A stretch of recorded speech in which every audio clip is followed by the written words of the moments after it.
Coming up on episode 173 of the Author Stories podcast. I have characters who have a face, a public face, but have a different face on the web. And I think a lot of people have that experience. If not for themselves, they know people like that. And that duality I wanted to explore in the story for the characters. Hey there, Author Story listeners. This is Kevin Tomlinson from Draft to Digital, and I know that you have a book sitting there just waiting to get out to the world, and you're kind of wondering what the next steps are. So that's why you need to go visit drafttodigital.com/authorstories. That's draft2digital.com/authorstories. And that's where you're going to find all the help you need to go from having a book on your hard drive to having it on someone's Kindle or iPad or other reading device. So go visit drafttodigital.com/authorstories right now.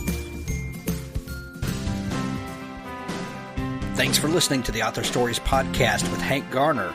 Visit hankgarner.com for all of the show notes, and while you're there, browse through the archives. There's 171 previous shows for you to dig through, and subscribe to the show while you're there. The links are in the right-hand sidebar. I'd like to thank our sponsors this week. ThirdScribe.com is there to connect readers and writers. We've talked about it so many times. Writers, you need an author platform. ThirdScribe can help you do that. Go visit Rob and the good folks at ThirdScribe.com and let them help you do that. Thanks to Ed Gosney at edgosney.com for sponsoring the show. Ed runs a blog that is fantastic. If you love comics like I do, go visit Ed's Cool Comics in My Collection blog. He documents each week comics in his collection, but he does it in a really fascinating way where he hones in on a topic and brings out the very best in comics. Go visit edgosney.com. I'd also like to thank a new sponsor this week, Aaron Saylor, with his new book, Sewerville, a Southern gangster novel. Welcome to Sewerville, one of America's shadowy corners where meth dealers and pillheads run rampant, where violence courses in the blood and death whispers in every ear. In the small town known as Sewerville, crime is every family's business, and these days, business is better than it's ever been. Described as the Sopranos in Appalachia, Sewerville is violent and profane, but in the end, it's also deeply moving. Consider it an essential tale of modern crime in the American South. Pick up Sewerville by Aaron Saylor, link in the show notes. I'd also like to thank Daniel Smith and Tales from the Canyons of the Damned. This is a fantastic series if you love pulp fiction. I'm not talking about the movie. I'm talking about those great books and magazines and comics that we read as youngsters. This is pulp fiction at its very best. Tales from the Canyons of the Damned is a monthly release. You will not be disappointed. Click on the link in the show notes for the very best in pulp fiction. Also, be sure to stick around after the show for an audio clip from Richard Glebes and his Jason Crane series. Thank you for listening. With the oppressive transport authority controlling every aspect of their existence, Leah and her father do what they can to carve out a good life for themselves. Leah spends her nights scavenging and risking capture as she hunts for salvage her father can trade for food and clothing. When Leah takes a bag of salvage from a dying stranger, she and her father are plunged into the world of transport and its war against the terrorist organization, Trace. As transport closes in, Leah will need to decide who she can trust and how far she's prepared to go to save her father's life. The Girl in the City by Philip Harris is the first book in a thrilling dystopian science fiction trilogy set in Michael Bunker's world of Pennsylvania. If you enjoyed books like The Hunger Games and Divergent, you'll love The Girl in the City and its sequels, The Girl in the Wilderness and The Girl in the Machine. All three books are available now on Amazon Kindle. Check the show notes for a link.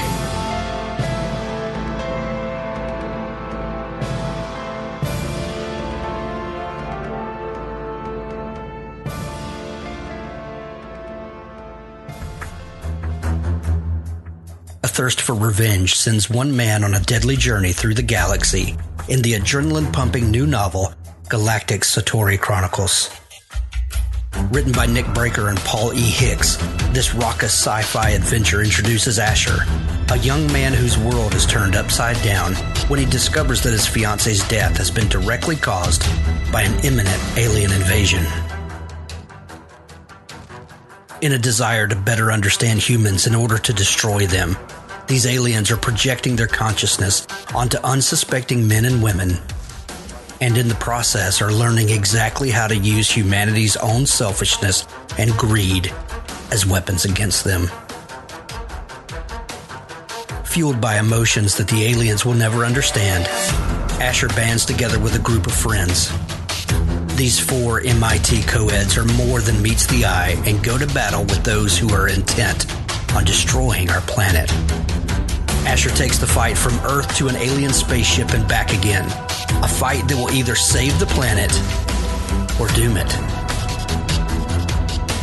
The first installment in an upcoming series, Galactic Satori Chronicles, is an engrossing look at the manipulation of time, mental projection, futuristic technology, and of course, aliens. By Nick Breaker and Paul E. Hicks. Pick up Galactic Satori Chronicles now on Amazon. Link in the show notes.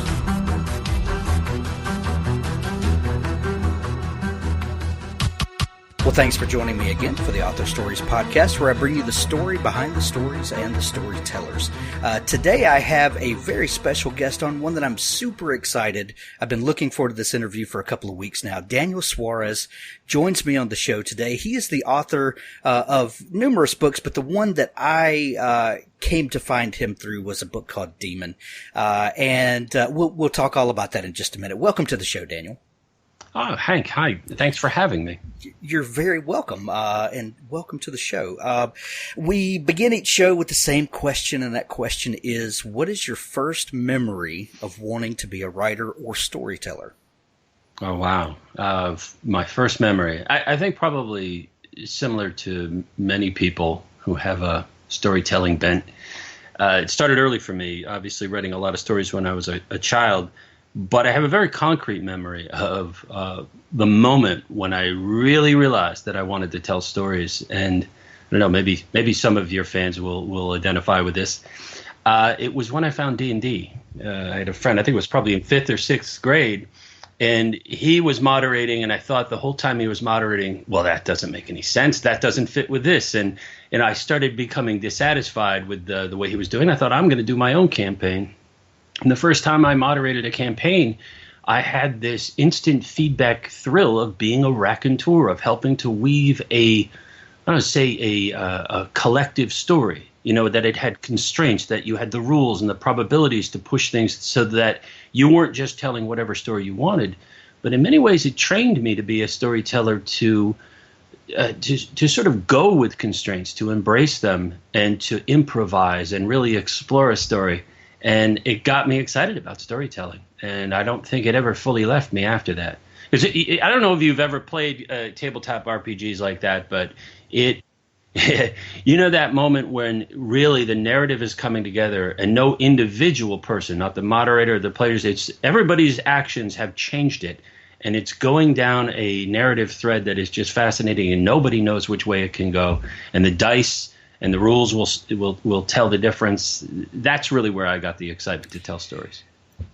So many people that I've asked that question to have referenced D&D in their answer, and that's so awesome. As a matter of fact, I have a group of friends that call themselves sci-fi writers playing old school D&D, and they meet up on Skype and play, like 3.5 rules, and then they podcast it out. And I don't get to play with them very often, but I love being a part of that group of folks and them keeping that spirit alive. And it's so cool. It's super cool, super cool. So you do you still play at all? Do you get the opportunity? I don't. And I'll tell you, I played as a player in a campaign for a number of years here in LA. And of course, the people involved, they moved out of the city. And at that point, I think Daemon was starting to take off, and I got very busy. But I don't know. I would never run a campaign now because really, if I were to be honest, at this point, I can either tell a story for 4 or 5 people or for 1 million. And so writing stories is really much more satisfying for me, because a lot of people, they tend to describe writing as a lonely profession. And I suppose in some ways it is, at least while you're writing, although there is the research component, which I think is very social. But there is also, when you've written several books, you wind up being connected to people that you would never otherwise have met. And a lot of them are very interesting. They share interests with you because they in some way responded to your writing.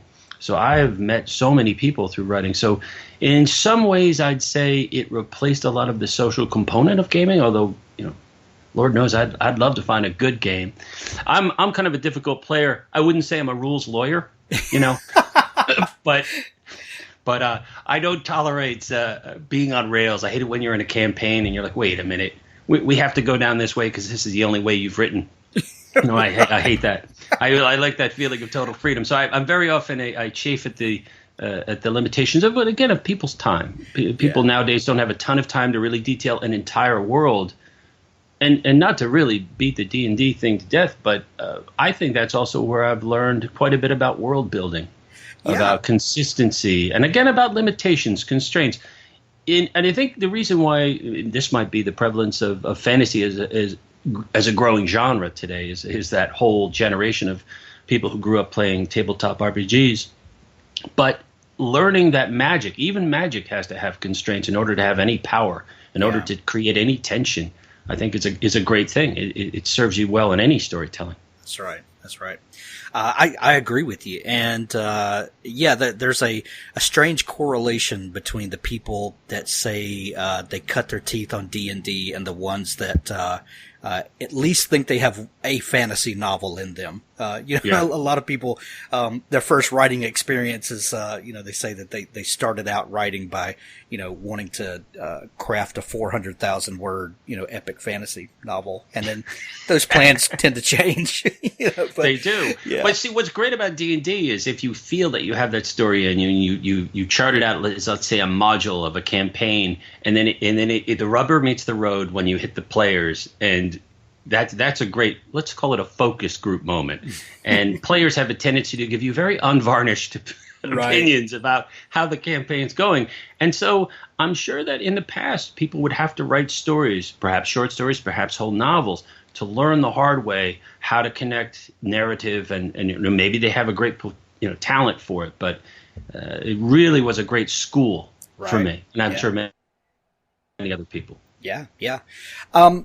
So you got this love of storytelling that was birthed in this experience. A lot of us have that catalyst moment or that catalyst experience where this thing is kind of born in us that we are storytellers. But rarely does that thing just immediately turn into I'm pursuing a path as a writer. So what was it for you that was the in-between between that awakening and you deciding to write a novel? What did you decide to do with your life, to pay the bills and stuff? What happened was I started in the late 80s in advertising in New York, and very quickly moved to LA because I had a brother living out here.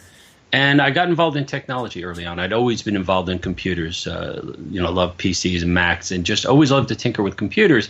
And very quickly, I got involved in databases, and that's really where I made my living. The timing was fortunate because, of course, the web really started taking off in 91, 92. And I was in a good position to start my own company in the mid-'90s when the World Wide Web really started taking off. You remember this phrase, the information superhighway? Oh, yeah. Haven't heard that in a while. Right. But basically, I started my own company designing enterprise databases for big companies. And it eventually focused on logistics. And part of that work was, again, designing Oracle and SQL databases and lots of stored procedures and algorithms for load balancing distribution for huge companies. And what I loved about that, and so I spent probably 20 years all told doing that, and then eventually had my own software consultancy in LA, Fortune 1000 clients. I did defense work. It was a really interesting time, and what I loved about it is every new client had a new set of challenges. I would go places and meet people and basically try to tame chaos is the way I looked at it.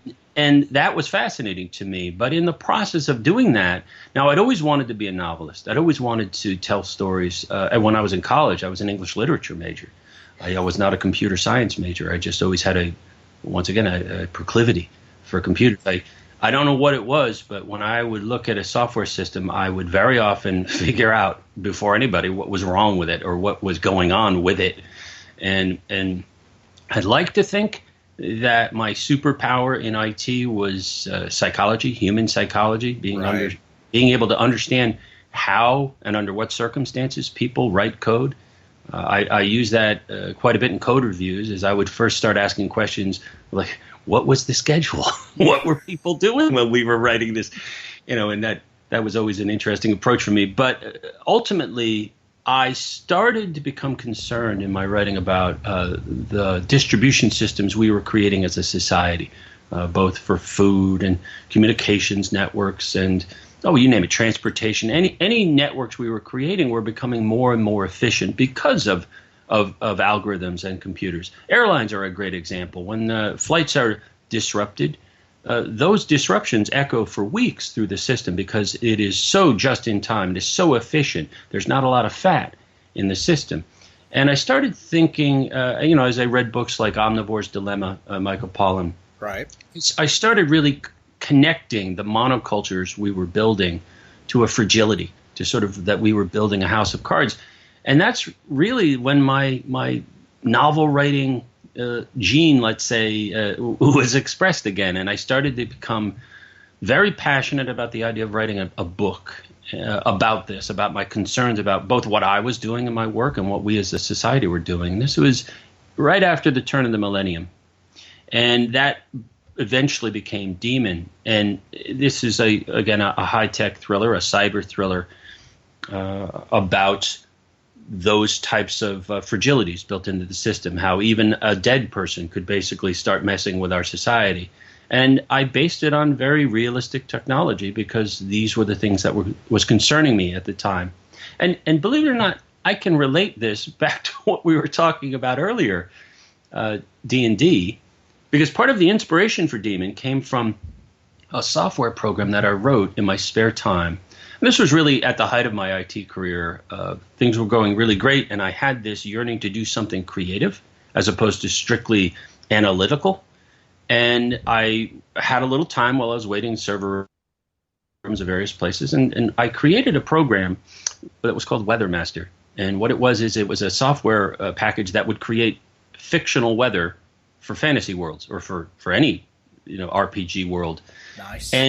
And I made it available on the web, and this thing was, let's put it this way, it was over-designed. I mean, it worked really great, but anybody who looked at it would say, "Oh no, I'm not competing with this guy," because this thing had an orbital mechanics module in it.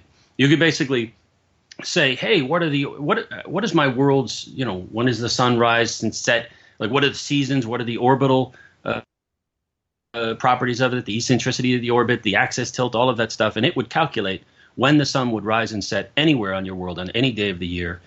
It would calculate the seasons, all this stuff, and from there it would start to build weather. And so I sold this for $19.95 out on the web, and I sold thousands of copies of it in 38 countries. But I set it up because, I get carried away. I set it up with a polymorphic encryption wrapper around it, which was basically, this was probably 1999 through 2000, which was basically that I put it on the web, you download it, and you could try it for free for 30 days. And if you liked it, you could buy it. And so I had credit cards set up. And then if you copied it, it would re-encrypt itself. And so anyway, this existed out on the web. And I got very busy on a project. It was related to sort of turn of the millennium issues, Y2K remediation. Got very busy on a big company's project. And I came back months later, and there was all this money in this bank account that this program had gone out and earned for me. And it had gone around the web, and lots of people were talking about it.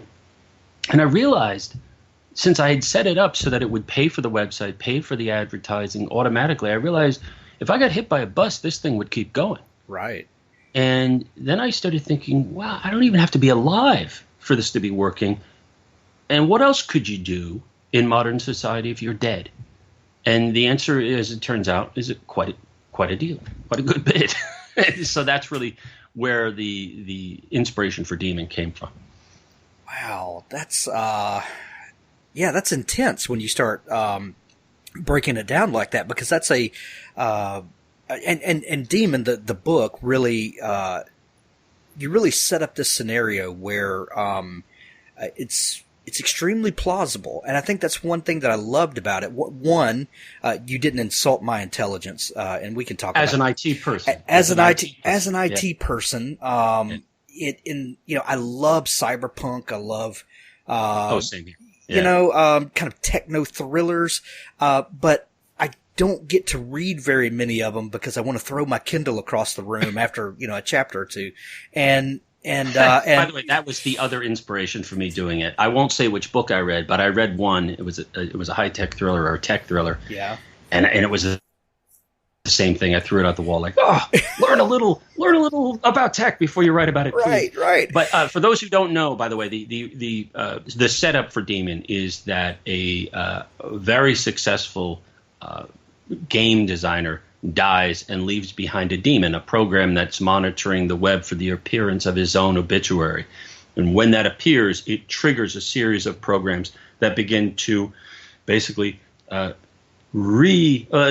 take apart portions of the modern world, financial and agriculture and other things like that. And I use very real technologies to show how all of those things are connected to networks and how you do not need to be a generalized AI in order to really start manipulating people in modern society. And that's really where all that came from. When you started, so when the idea hatched for that, as you're watching this real world thing play out in front of you, this thing that you set into motion, and you start having the realization that this really could have a life of its own, kind of how long did it take for that idea to lay out for the book? Well, as I start to tell this, I don't want anyone to get discouraged, because I think one of the key things is enjoy the journey. Right. Because I wrote Daemon over 2 years between, 2002 and 2004. So this was early. And then after trying for about a year and a half to get an agent, I think I was rejected by 48 agents. Nice. And of course I wrote a cover letter for each one, and I did all my research, and a lot of what was coming back to me, aside from nothing, those who did bother to reject it formally would say, "Oh, it's too technical. I don't think people are interested in tech." And I just in my bones felt that was not true. Right. That technology had become woven into the fabric of society, that it was mainstream, and I disagreed. And I think this really gets to the heart of what motivates a writer.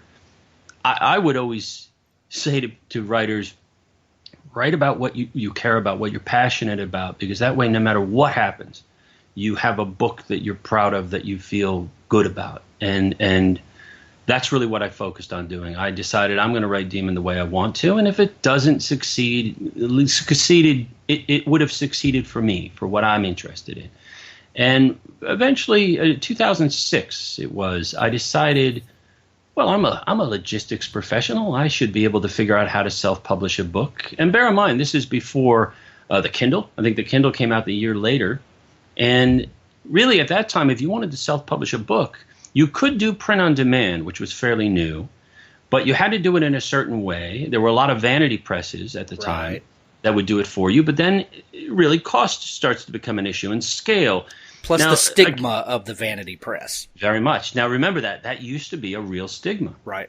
Now it is not so much. Now I think I view self-publishing now as almost what submitting to an agent was years ago. Yeah. Now you self-publish, and if your book starts to gain traction, you get the notice of agents, and then they start to contact you. That was not the case generally when I started. And what I did was I used a company and I know they're still in business because they're a major distributor, but it was Ingram. Right. I'm trying to remember the name. Lightning Source, I think. Yes. And the reason I chose them at the time, and I don't know if this is still the case, these are funny. I'm telling you this story of what a dinosaur I am, that I did this way back in the ancient history of publishing in 2006. But it was they were co-located with Amazon in Tennessee. And again, the logistics IT guy in me came out and said, well, they'll be able to print this book and we can ship it right across the street, at no cost. And so we can scale. So if I start to succeed, I figured out the cost, and I think I sold Daemon for $14.95 as a trade paperback. And I think I cleared $3.50, something like that from it. And this is without having to do fulfillment, without having to have a garage full of books. And it worked very well, and the quality was good.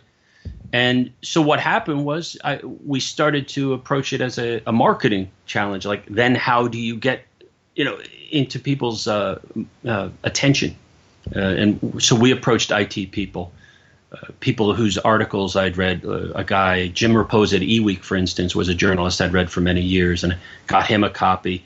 And we really started gaining traction that way, by approaching people who would be in a position to be able to say, hey, this book is different. This book is very accurate, but it's also very scary and exciting and entertaining.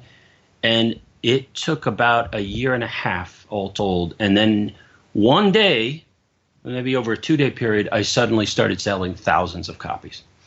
And then Wired Magazine did an article on me. And then every agent in New York started calling me. Wow. And then it was really exciting. Walter Parks, who'd done War Games, got in touch with me and wanted to buy the film rights. So I did everything backwards. I sold the film rights before I sold the publishing rights.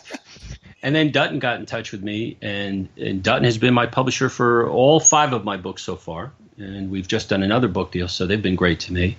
And they're part of Penguin Random House. But the question to me at that time, when agents would call me, I would ask them, well, I don't need you now. I'm selling thousands and thousands of books. Yeah. What do you offer me? And very often, well, in all but one case, nobody had a very good answer for that.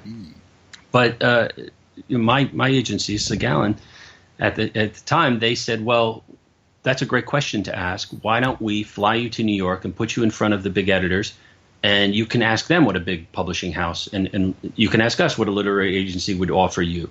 And the answer, at the time, turned out to be audiobooks, foreign translations, marketing support, and some really concrete things. Now, that's less obvious equation now for many people, because self-published authors can get those things much more easily now. But back in 2006, 2007, that was not as much the case. Well, and I think that's still a very valid question to ask, because even in this atmosphere, there still is a place for the traditional publisher, of course, and for the traditional agent, because there are some doors they can open that are at least more difficult for self-published authors to open. Now that you are with this agent and this publisher, do you in hindsight, do you see that this was a good decision for you? I really do, and that's going to be a different answer for everyone, right. I think. Right. Because I know some authors who do both. They go back and forth. They'll do some books they'll self-publish, some they'll do with a major publisher, and the calculus is different in every case. In my case, I have a really great team. I've been with them for almost a decade now, all of us, and we're like a well-oiled machine. Yeah. And what it does is it frees me up to really focus on the creative aspects of the work, on the storytelling, and knowing that I have a really good support infrastructure. And part of that is, my wife, she's my business partner. She was in our company. And you want to talk about a difficult decision. It was a good decision to have to make, but we'd had a fairly successful company for years. And then when Daemon really took off, there was a time where they wanted to do a 2-book deal. And the saying goes like this, that you have your whole life to write your first novel and a year to write your second one. Right. And that's typically because they want that 2-book deal. They want that 1-2 punch. So I had to decide to basically mothball or retire a bunch of my contracts. And that, of course, is a big family decision. You have a profitable business for your family, and say, well, we're going to change our business, and I'm going to become a writer. Yeah, I'm going to become a novelist. That sounds like a really responsible fiscal decision. Right. But what helped this decision was it was being made around 2008. And I don't know if you recall, but there were some things going on then that made becoming a novelist actually fiscally responsible by comparison. So, right. So not many people could say that, but yeah, you're right. It was good timing, yeah. and it worked out very well. But so I have this great logistical support infrastructure, which allows me and frees me to be creative to write books, which I am so grateful for. And you have a great story to go along with that about being at the right place at the right time with the right book. I almost hesitate to say it because sometimes when people ask me, well, like, how do you break through? And I feel guilty in a way because I feel sort of like the person who has jumped through whirling fan blades, and people say, how did you do that? It's like, I don't know. I think if I had waited 10 minutes longer to write Daemon, I might not have made it. And if I had done it 10 minutes earlier, it's very odd. I think of all the slight coincidences that connected me from this person to that person, that I said the right thing in the right conversation. I think the key part is if you like what you're doing, if you are passionate about it, you have more opportunities for those moments to happen, and you're in a better mindset when they do happen. So right. You mentioned earlier that a lot of publishers rejected the book because it was too techy. But you said that tech had become mainstream, and I noticed that with my own kids. I remember growing up, like my dad was like really into old radios and things like that, and ham radios, ham radios, but like old tube radios, and he was all the time tinkering with stuff like that, and I could care less. And I didn't understand his fascination with why he was always wanting to tinker with stuff like that. And now here I am, I'll write a program to do something, and I'll show my kids, and they're like, well, it's just built into Windows. Why would you do that? Well, it's because it's the joy of doing it yourself, and they're like, whatever, like the computer to them is an appliance, it's like, why would you tinker with a toaster? It's like a toaster. Exactly. That's right. Although I bet you could get some sort of Unix interface on a toaster. Never mind. I'm sorry. Yeah. We're going to optimize the toast production. That's right. What were the challenges, for you as a writer, in dealing with a subject that is so mainstream and is a part of our everyday life, while leaving some mystery there? I guess my question is, how do you take something that is mundane and a fabric of society now, and still bring out the excitement and the mystery of kind of the underpinnings of what's going on? Well, yeah, when you say underpinnings, I think that's a perfect description for it, because under is part of underpinnings. And so it's this hidden foundation of the modern world that, especially in 2008, a lot of people weren't really cognizant of. I think they are aware of it now. There's been plenty of shows and stories that give them a hint of it. But I tend to go a bit deeper. And again, I think this comes from my personal knowledge, or professional knowledge, I should say, of the logistics and the systems that undergird the modern world, and how narrow AI, how algorithms that don't really understand the human condition, obviously, at all.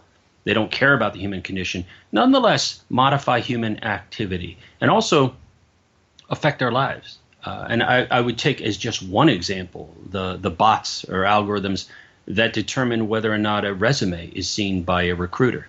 With the wrong keywords, you change your destiny. Your FICO score, which is calculated by several algorithms which are proprietary, which we have no right to see, again, determine your destiny, whether you get a job or an apartment, for instance, or a house, mortgage.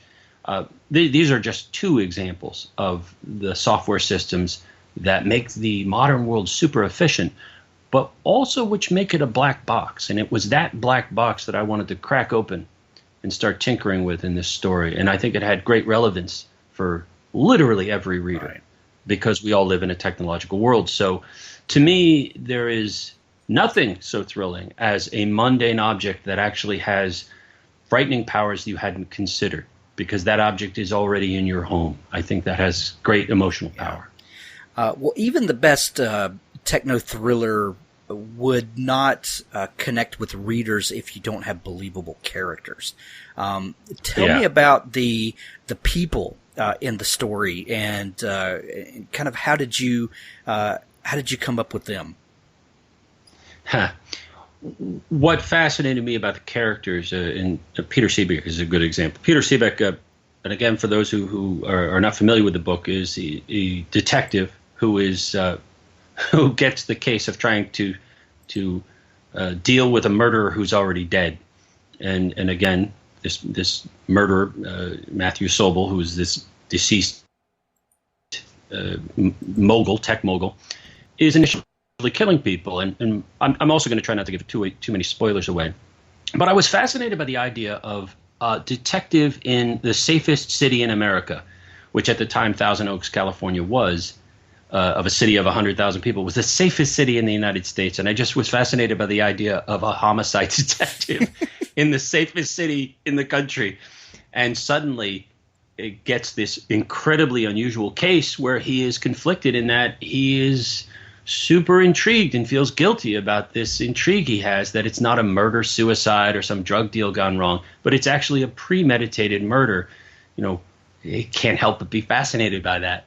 And almost a little gleeful, but that would be one character, and the other character of John Ross. Oh, actually, I shouldn't give that away. But I have characters who have a face, a public face, but have a different face on the web, on the internet. And I think a lot of people have that experience. If not for themselves, they know people like that, and that duality I wanted to explore in the story for the characters, and also I wanted to explore in the character of Natalie Phillips, the NSA person. This is, of course, before all the Snowden revelations. But here is a character who had a very honest mission, but who felt that constantly conflicted by what was actually going on with surveillance at the time. And so in that sense, Daemon was ahead of, I think, the public, because I think a lot of people thought, well, no, that can't possibly happen. In particular, the sequel to Daemon and Freedom TM, the data gathering tools in a typical mall that are hoovering up Bluetooth IDs and things like that, and doing a mass analysis of human activity and selling that information to the highest bidder. That was a reality back then, and I knew that. But I think now that reads as absolute truth, and it should. But it was a harder sell back in 2008. It was still controversial. People looked at it and said, wow, it's interesting. Is that true? And it was hard to find proof that it was. Man, when you're doing research for it, what were some of the things that surprised you the most and scared you as a writer that then, of course, made its way into the book? I would say the revelation, and this came out of my work with. Now, I won't even say the names of the firms, but they're well-known firms, Wall Street firms. I would say high-frequency trading algorithms scared me the most. And the absolute fact that money is just ones and zeros, that money is originated and created inside database systems. It's not created or matched with anything of intrinsic value. It is literally the flip of a bit creates money. And also, again, these high-frequency trading algorithms that hold a stock for a few seconds or a few minutes, and their ability to distort, again, an entire economy. And when I really delved deep into that, I was shocked. And I think when you're writing a book like this, because bear in mind, I was a logistics professional. I wrote logistics software for big companies, and it's a very, very narrow focus. And as I wrote Daemon, I remember thinking, I hope I got this research right. Surely it can't be exactly like this, because this would be really worrisome. But the more research I did, the more it came clear to me that I was confident that it was true. But when I finished the book and some people in the Defense Department got in touch with me, I thought, oh boy, that it was that accurate, that very serious people were concerned about the scenario in the book, really brought home to me how the modern world And the world in general isn't always as it seems. We always have this feeling that someone, somewhere, has it well in hand. And I think the big revelation for me was that no, that's not necessarily the case. It is. It could quite easily be the case that we have built this house of cards out of the web in its rapid growth and hooked everything to it, and without a full appreciation of what the risks are. Wow, that's that's a lot to comprehend and to chew on. I'm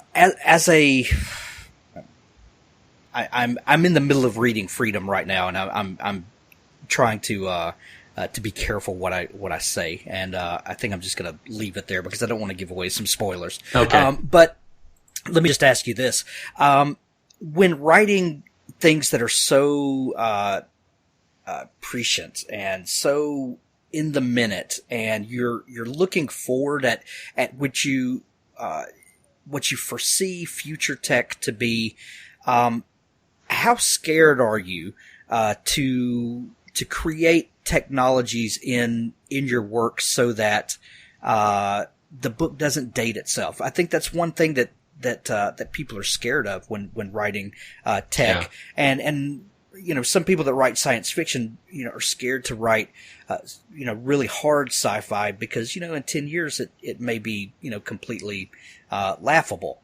So I guess what I'm asking is, how do you as a writer look at technology and create things that are plausible to you without writing yourself into a corner? Yeah. All right. And if I can read this back to you, what I'm hearing is I write in many ways near-term sci-fi, just over the horizon. How do you deal with the risk of getting that wrong? Because I will be alive when that time comes, and I can stand next to the book and say, "Wow, I got that wrong." There is a considerable risk. If I was writing a book that took place 2,000, 3,000 years from now, I think I'm pretty safe. But I think I'm drawn to it because I would say the definition of sci-fi has blurred. In other words, I say I write high-tech thrillers. Some people call it sci-fi, but the pace of technological change, it has accelerated so much that when people saw Daemon, they said it was sci-fi, and yet a year later, I was standing up in Victorville, California, at the Urban Grand Challenge, DARPA's Urban Grand Challenge, watching automated vehicles drive in urban traffic that had been simulated up there. And this was in my book a year before, and I had received hundreds of emails from people saying, well, no, I really enjoyed your book, but I don't think that's going to be possible. Now, that was a year and a half from that's not possible.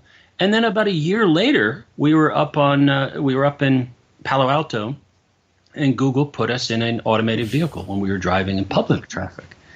And so sci-fi, I think it's going to change genre as a couple years go by. And it is tricky to get those things right. I've been fortunate enough to, as you said, be prescient. I think what I write about is issues that are really happening now. They're sort of surfacing now. And I think that these technologies that are just on the cusp are symptoms of them.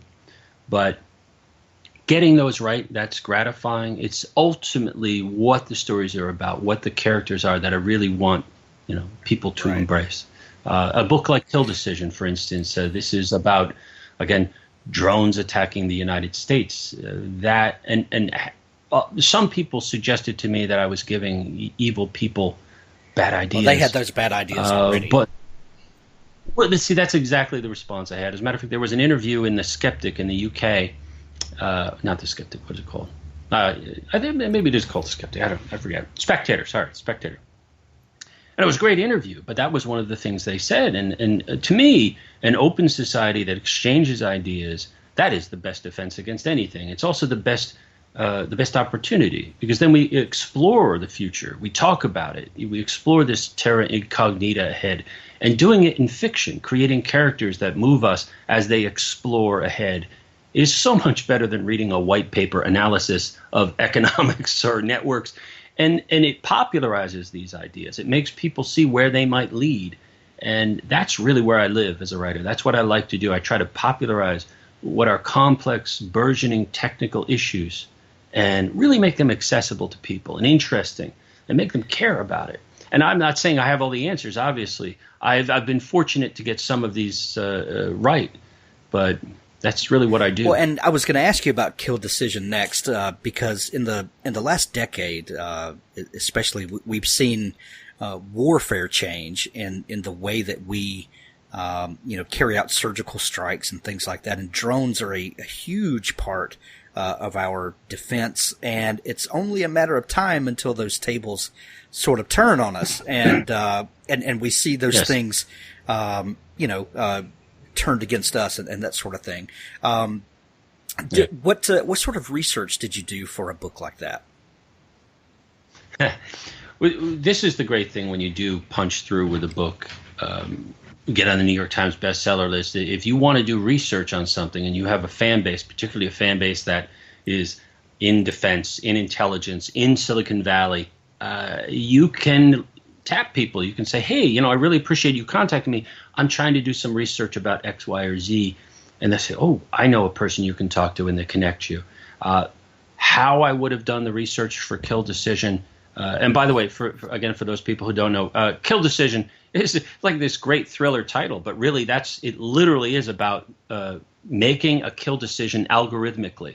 It's about what is called lethal autonomy, a computer algorithm determining whether or not to fire a missile or shoot a gun without any human involvement whatsoever. And what systems were in development, that type of thing. My breaking through with Daemon allowed me access to some people so that I could go see what the current state of development was. And of course, not classified things, but proprietary things or things that weren't little known, what researchers were working on and where it was headed. And that's where I arrived at the swarming algorithms. And again, those ant algorithms, which it's amazing to me, we've seen in the news just a few months ago, coming to fruition. And, some people may think, well, that's far-fetched to think about these algorithms to launch missiles or whatever. But if you remember, that was the entire setup for war games in 1983. And yeah, it's kitschy and all of that stuff. No, I laugh because Walter Parks bought the film rights to Daemon. So and the reason why I immediately said yes was that's why I got into tech was war games. Exactly. Oh God, I wore out I don't know how many VHS tapes of that, but Okay, so we're on the same page. And if you remember, that opening scene was the guys that would not launch the missiles after the algorithm had told them to. So this is something that's been in our consciousness for over 30 years, at least in the public consciousness. That. I would go back further. Hank, I would go back further. I'd say Isaac Asimov and the 3 laws of robotics, sure. and of course, that they should do no harm to humans. And it is amazing that when it really became technologically possible, that 70-year-old prohibition against that, it was like 10 minutes until we said, no, maybe we should do it. And that just amazed me. It's like we had decades to really think carefully about this. And the world is nonetheless pell-mell. No, let's hurry up and do it. And it's this desire for protection and defense.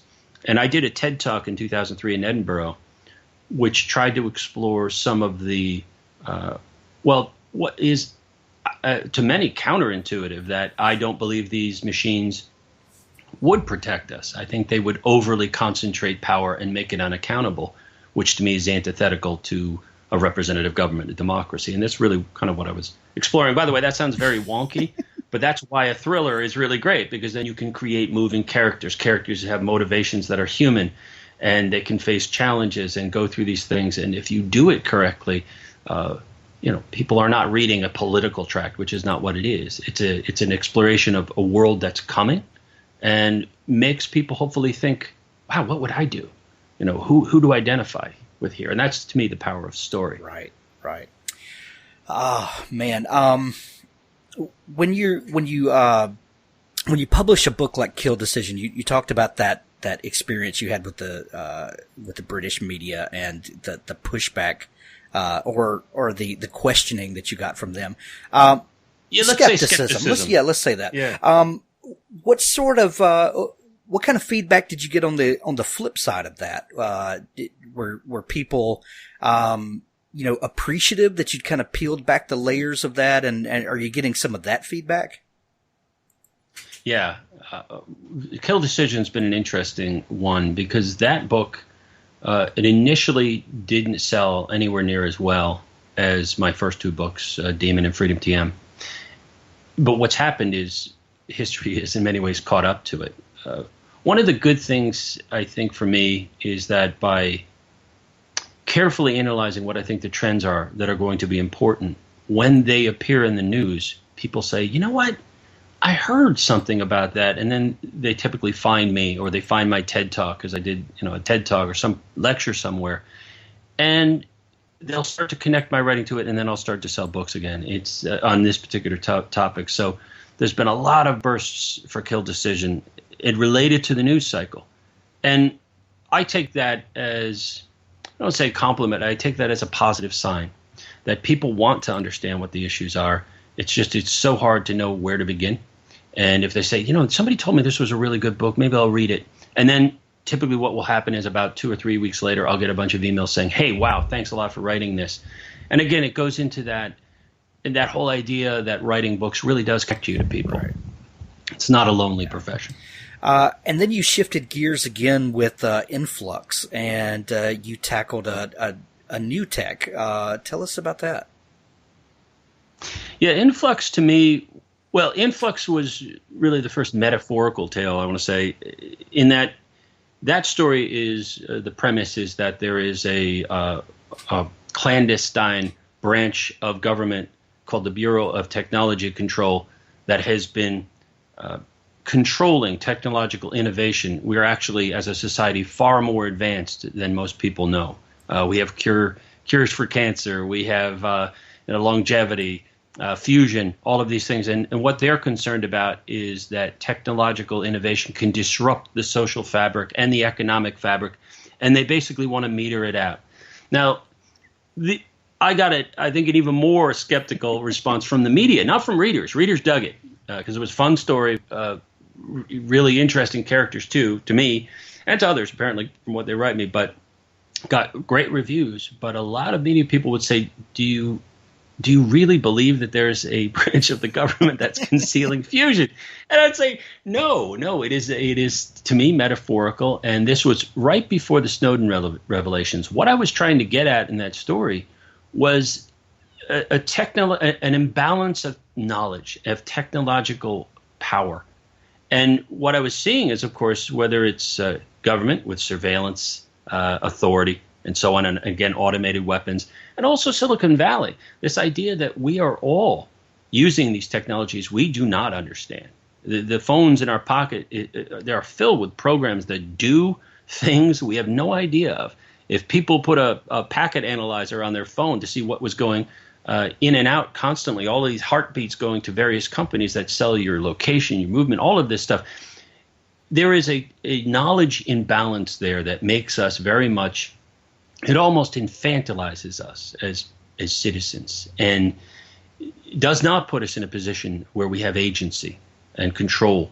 And that's really what I was getting at there. And I tried to make it that, by having this character, John Grady, who comes up with this gravity mirror, this brilliant innovation, and he's thinking that he's going to change the world with it. Well, other people have other ideas. You're not allowed to change the world, not that drastically.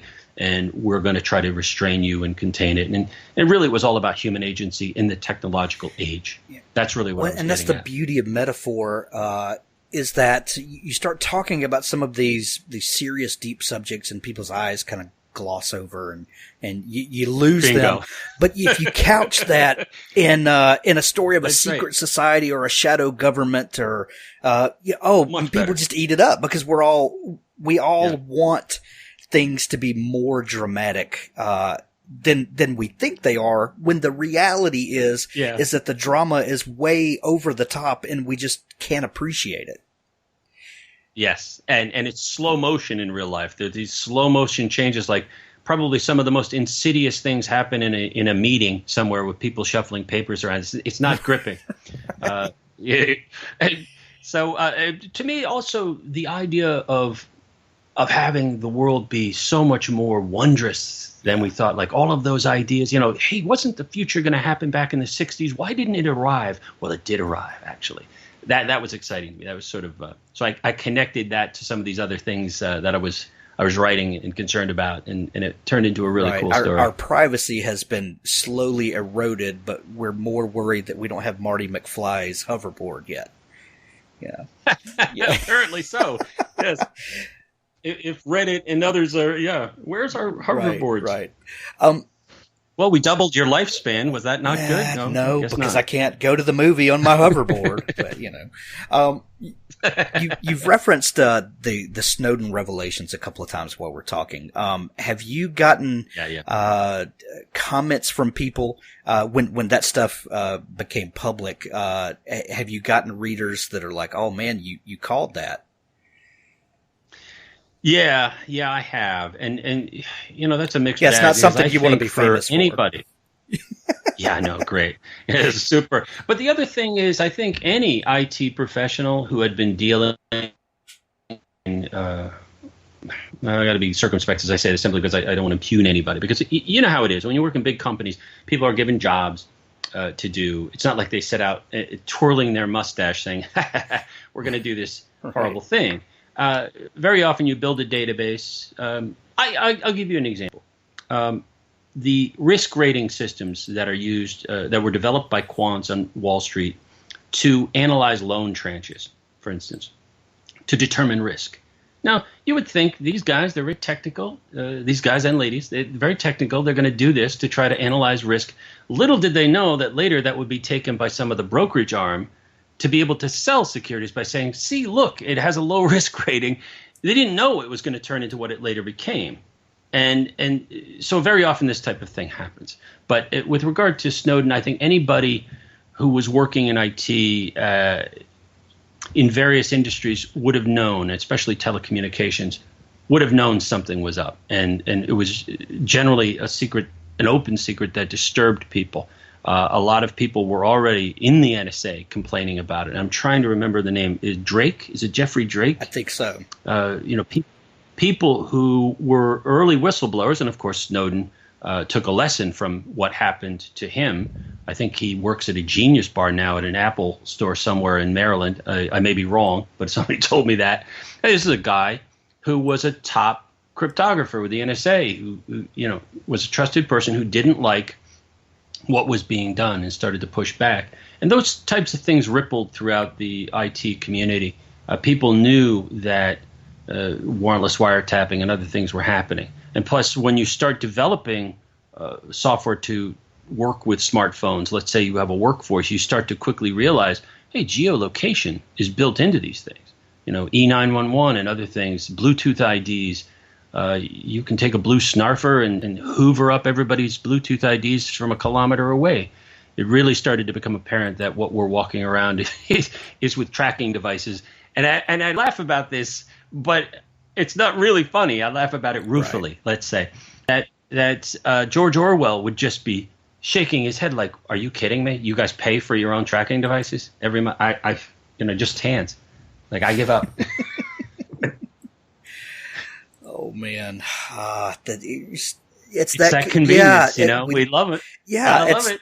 You're connected. It's like people that give away everything on social media, and then complain, that their privacy is being eroded, and like, really, I mean, it's Anyway, these things give me headaches. Well, think about this. Hank, I think about this, that the things that I did when I was a teenager, like I think you and I are probably of similar ages in that we could be stupid as teenagers and not have as a reasonable risk going out to hang out with your friends and wake up the next day and you are a viral meme all around the world. Your stupidity ruins your chance to get into college. That just couldn't happen when we were young. And that is a risk that young people face that I just think, wow.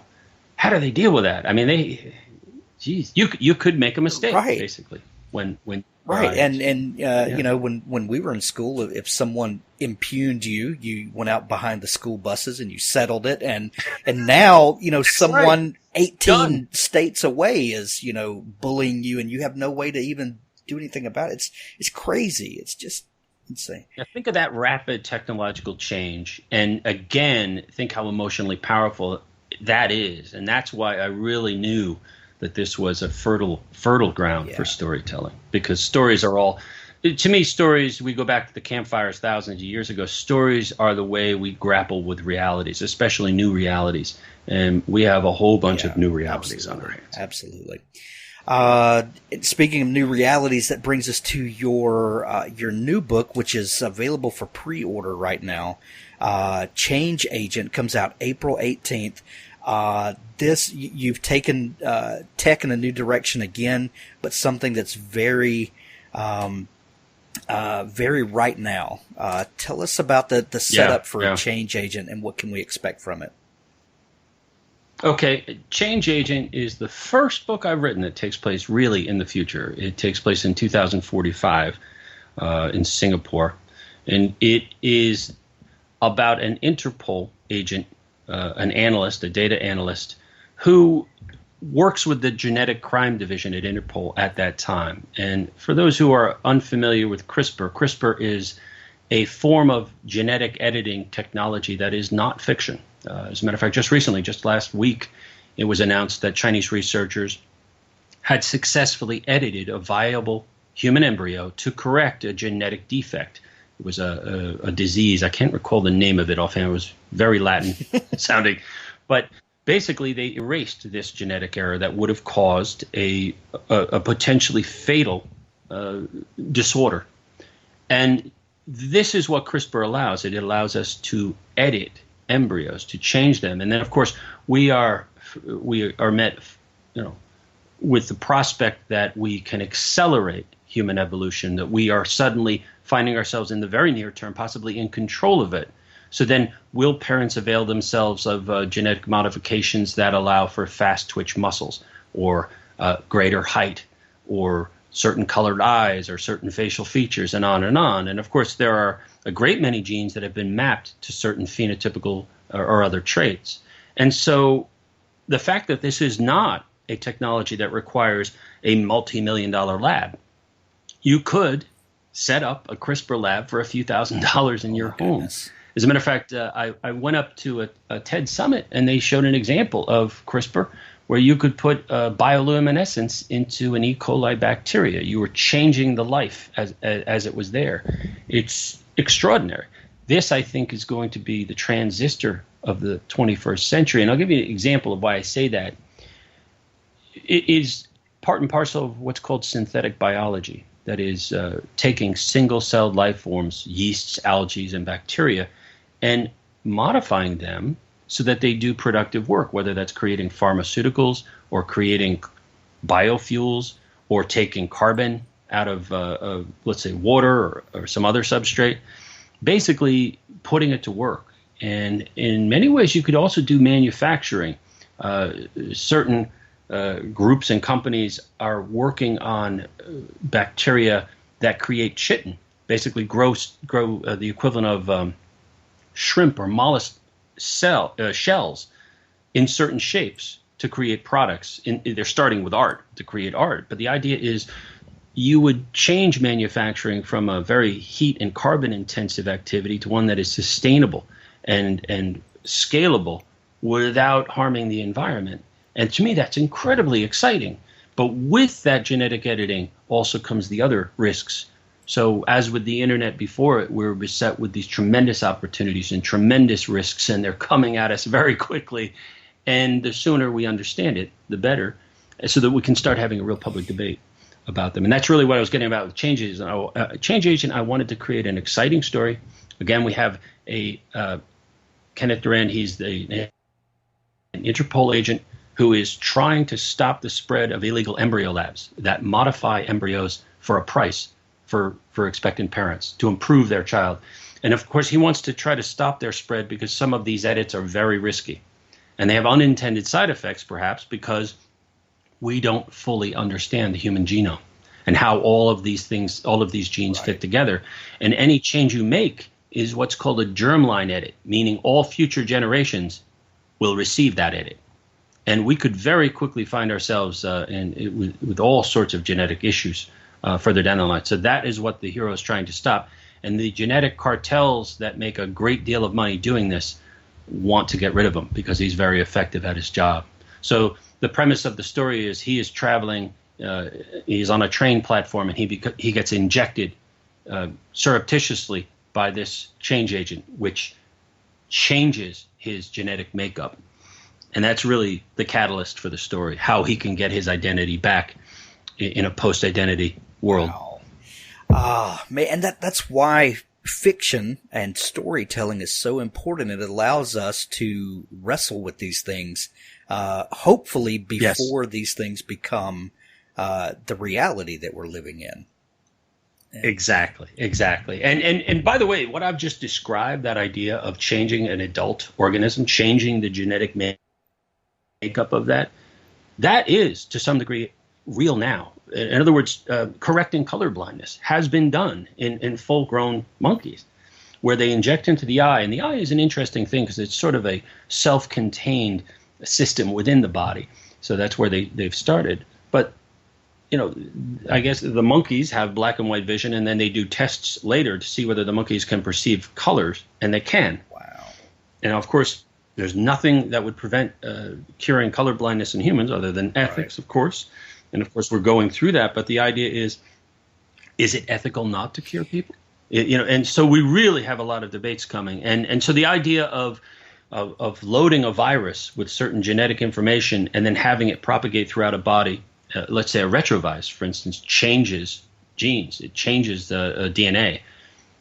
We are on the cusp of being able to do that. And that's so tempting to perhaps unethical people to leverage it for advantage, that I think genetic crime is going to be a tremendous area to keep an eye on. But also as an industry, synthetic biology is going to be a tremendous opportunity. So I think the more people who know about it, the better. And I tried to create a very exciting story to help them. And these ethics questions are things that we really need to wrestle with, because what if we did eradicate all disease? What would that do to culture, to have a culture with no physical suffering? That sounds wonderful, but what would that do to our I don't know. It's things that as writers we get to wrestle with, and I hope more people will do that. Yes, I like to call it prototyping the future, and doing it in fiction is a lot cheaper than doing it in reality. Right. And a lot less people get hurt. Daniel, this has been a very fast hour. Thank you for coming on the show. Your book, Change Agent, is available for pre-order now. I'm going to send everybody over to get it. We'll put links in the show notes. But where can people follow you if they want to stay up to date with the news about what's going on with you, and to get notified when things are coming up? Sure. There's my website, of course. That's Daniel-Suarez, Suarez.com. It will shift to the Daemon because I have a redirect. But also on Twitter. You can follow me on Twitter. My Twitter handle is It's Daniel Suarez, ITS, and then Daniel, Suarez. And I'm also on Google+. I'm on Medium. Basically, Google me, and you will find me. And I'm not a NASCAR driver. Excellent. Thank you so much for taking time to come on the show, Daniel. Oh, it was my pleasure. It was a lot of fun, Hank. Great talking to you. Now stay tuned for an audio clip from Bridge of Bones by Richard Gleaves. Pick up the entire Jason Crane series at Amazon.com. There's a link in the show notes. Jason and Joey took their food trays outside and sat high above the parking lot on the secluded stairwell that had become their lunchtime hangout, picking at their Thanksgiving specials and swapping updates. They were almost finished eating before Jason managed to screw up the courage to say what he needed to. "I want to apologize." Joey looked puzzled. "What the hell for?" "Because your coma was my fault." "Yours? The horseman beamed me. You didn't." "Hey, want to see something cool? Look what I found on my phone." Joey produced the device, hit a few buttons, and swiped his finger. An orange circle hung in a field of black, overexposed, something that had been moving fast when the flash caught it. I was trying to get his picture, right? Like an idiot? Well, I didn't get him, but that is the pumpkin he threw at me. Jason stared at the blurry orange shape for a long time. Cool. Cool? Can you imagine if we actually got a picture of the Headless Horseman? We'd be famous by now. He pocketed the phone. Hey, do you want the rest of this turkey? It looks like bologna. Tastes like bologna, too. He speared the slice anyway. Look, this is going to sound weird, but I think I made you a target. What do you mean? I made you a target by telling you about my gift. It's some sort of magical rule. If we reveal ourselves to a normal person, whoever we tell becomes a target for ghosts. And usually, they die. And you told me anyway? No, I'd already told you. There was no way to untell you. Don't be mad. It all worked out, right? Right? Joey's expression had darkened. Give me a second here. And there's a bright side. What bright side? Now you'll have a gift too. Me? That's what your coma was. Some kind of transition. You got targeted, but you survived. You'll be a founder now, like Ichabod. You'll pass your gift to your kids like he passed his to me. Joey looked worried. What kind of gift will I get? People get gifts that complement their natural abilities. It could be anything. Anything? So, I could read minds? I guess. Turn purple and levitate? Probably not. Something that expresses the essential you. Then I'll have an actor's gift. What's an actor's gift? Jason shrugged. Super narcissism? Shut up. So you're not mad? Joey was shaking with excitement. Mad? This is the coolest thing ever! We'll be like the dynamic duo, fighting supernatural foes up and down the eastern seaboard. Jason laughed, feeling epic relief. I thought you'd be pissed. Nah. What's a little coma between friends? He took a bite out of a Nutter Butter, grinning madly. I'm going to be a superhero. But you can't tell anyone. Why not? Weren't you listening? Everyone we tell dies. You can't talk about your gift to anybody. But if they were targeted and lived, we could have our own X-Men. Yeah, or all your friends could die. Do you want to risk that? No, I guess not. But I don't do closets very well, you know? I came out at conception. Promise to keep it to yourself. Yeah. Joey shifted sideways and walked his sneakers up the brick. So, the essential me. Ooh, I know what gift I'll get. I'll get a singer's gift. What's a singer's gift? Jason shrugged. Superhuman drug tolerance? Shut up!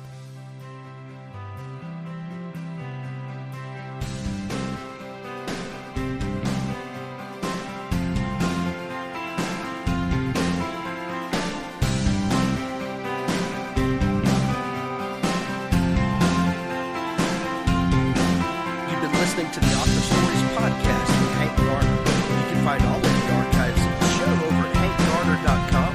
When you're there, please subscribe to the show and leave a comment over on iTunes or Google Play.